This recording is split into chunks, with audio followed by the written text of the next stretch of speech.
আমেরিকার প্রেসিডেন্ট হওয়ার দৌড়ে আরেক ধাপ এগিয়েছেন মার্কিন vice president Kamala Harris.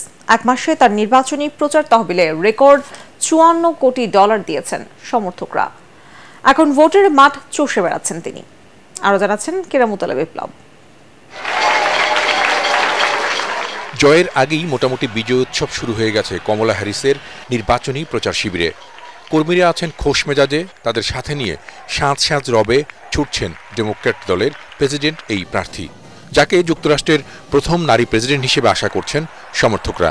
I believe that unity will bring us all together, all races, all religions. Kamala Harris as the nominee for the presidency, and it's amazing.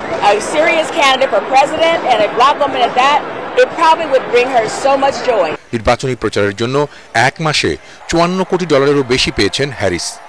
এত বড় নির্বাচনী তহবিল যুক্তরাষ্ট্রের ইতিহাসে আর কোনো প্রার্থীর জন্যই হয়নি। None of us has to fail for all of us to succeed. And that in unity there is strength. Never let anyone tell you who you are. You show them who you are. 5 November হবে আমেরিকার president নির্বাচন। তার আগে কমলা হ্যারিসকে গালিগালাজ দিয়ে মাঠ গরমের চেষ্টা করেছেন রিপাবলিকান পার্টির প্রেসিডেন্ট প্রার্থী ডোনাল্ড ট্রাম্প। ফল হয়েছে উল্টো, তার নির্বাচনী তহবিলে জমা পড়েছে $33 কোটি। ধাক্কা খেয়েছেন ট্রাম্প।